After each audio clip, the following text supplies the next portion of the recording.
Hey garden friends, welcome back to Not Quite Homesteading, ESK Garden. Today we are finally transplanting some of our tomatoes into the raised bed, get them situated into their final home for this season, and I want to bring you guys along.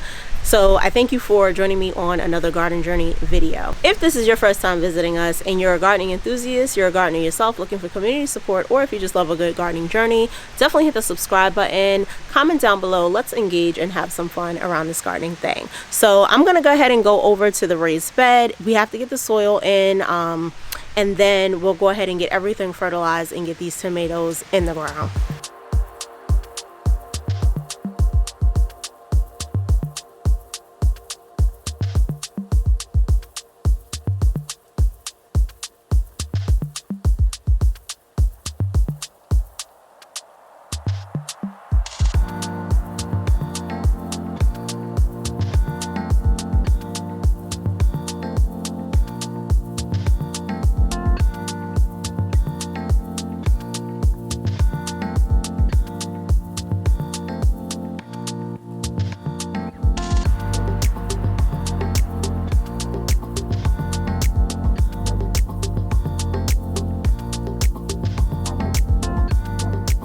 Okay, so one of the reasons I like to put mulch under the bottom, obviously it's organic matter, but it also helps hold the cardboard down, and that will keep the cardboard lined up around the edges so that we can kind of prevent anything from getting in the bed before like the soil gets settled and all that good stuff.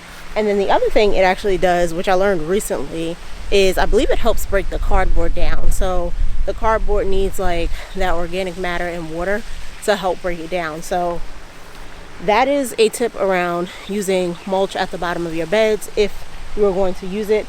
The one thing I would suggest though is don't use black mulch like I'm using. I had already had it, I had already purchased it, and then I kind of learned after that that you really want to use the natural mulch. And even though it hasn't done any harm in my beds, but the black tends to run off, whereas you won't have that runoff with the natural color mulch.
So I think this is the last bag I'm gonna put in here.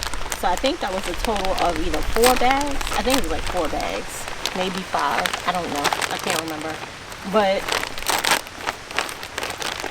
usually when I'm filling the bed, like one of these bags would be like the black cow. But because I want to be able to plant the tomatoes right into the bed, I'm not adding that. So I'll add it into the second side where like the peppers are gonna be going. I'm going to be using the tomato tone. I'm going to be using the tomato tone from Espuma, as well as some bone meal in order to fertilize this bed. And I think that'll be plenty for the tomatoes. Tomatoes don't need to be over fertilized. So after this, I'm going to go ahead and like put that, actually I'm going to wet the soil first, then I'll put that in. That way we're not losing our fertilizer as the soil gets wet. I'll add it in after, once everything is like nice and moist, and then I'll start transitioning my plants in. I am going to be putting a trellis behind, so I am going to leave a little bit of space at the back and possibly on the side here, but ultimately the indeterminate tomatoes will go up the trellis, and then I might put a couple of determinates in the front. That way I can just stick a cage over them. I have a little bit of time before, you know, I'm gonna worry about like the trellis like getting in the way of the roots, so I will be doing that in the next couple of weeks. One of the other things I'll probably end up doing is once the tomato plants are in, I'll probably till them up just a little bit. That way we can help them develop a really good root structure. So I'm not going to put all the soil to the top because I don't think indeterminate tomatoes need it, but I will till them up a little bit later.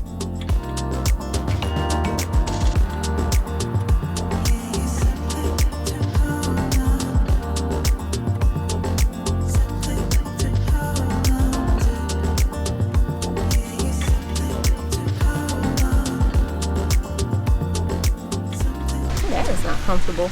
It is so windy over here, y'all, that like this wind done knocked my plants over. So I guess it's a good thing I'm putting them in the ground because they definitely are not standing a chance. I feel like I remember my plan for this bed mostly being kind of like herbs. So what I think I'm going to do is plant 3 of these aromas here, and then I'm actually going to put one in one of the grow bags that I have available for aroma tomato. So that should cover all 4 of these since they've like fallen over. I'm just trying to be careful with disrupting the roots. Little teeny tiny root system.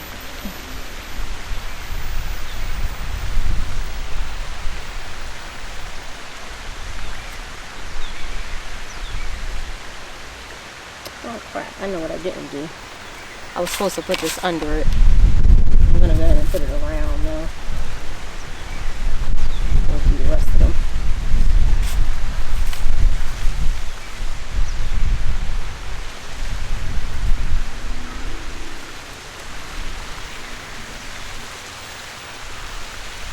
So I have to put that even lower.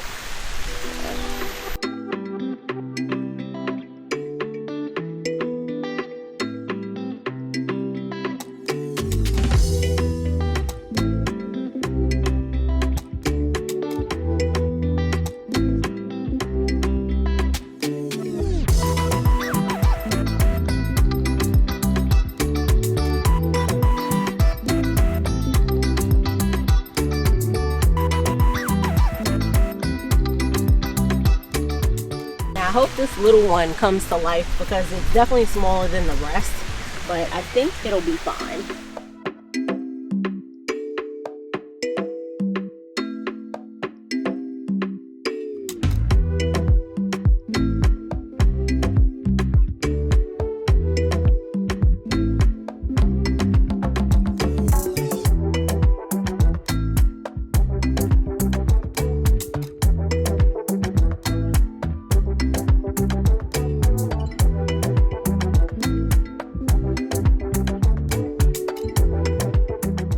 So the 2 plants I got planted now are Roma varieties and Clementine cherry tomatoes. The cherry tomatoes, I'm going to be putting up the trellis around like these 2 edges. And what I may end up doing too, I could just get like, for this one specifically, and that's this one right here on this like edge. I might end up getting like a tall tomato cage so that I may not like end up having to put up 2 trellises, but that is an option. It is something I'm thinking about, but I'm definitely going to trellis along back here. And then what I think I'm going to do, since my little babies are in the ground now, is I'm actually going to put some mustard seed along this side, which was a part of my original plan to plant mustard as kind of like a trap crop for the tomatoes. But I think I'm going to transfer some of these, especially because this little one looks like it's definitely ready to come out of here. So I'm going to add in a couple of more in this back row. I'll probably end up putting roughly like 4 trees back here, 4 plants. And the reason I'm doing 4 is because I fully intend to keep them on a single stem. I know you lose quite a bit of fruit that way, I'm completely okay with that. It's really important in my climate to make sure my tomatoes have really good airflow, that they're not on top of one another, and that they don't have an excess of leaves for bugs to hide under, for diseases to form. And some of that is just going to have to be sacrificing fruit to make sure we have a healthy plant. So I am going to put 4 of them down, and then as they grow up, I'll make sure I trim and keep them kind of spaced really nicely on that single stem.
Alright, y'all, so all I'm gonna do is put my little tags in, and then I do have to write 2 more for the cherry tomatoes. I don't know what happened to my extras. I know they're somewhere in the box, but everything's kind of scattered, plus I added some new ones recently. So I'm gonna write those in and tag all of my plants so I know which one is which. But I hope you guys enjoyed coming along, watching me plant tomatoes. It is that time of the year. I'm super excited, and I hope you guys are too. Let me know if you're somewhere where you're just starting tomatoes, or do you already have your tomatoes in the ground, and what are some of the varieties that you planted. I appreciate you guys for spending just a little bit of time in the garden with me today. Let's keep learning, sowing, and growing together, and until our next garden update, friends, bye.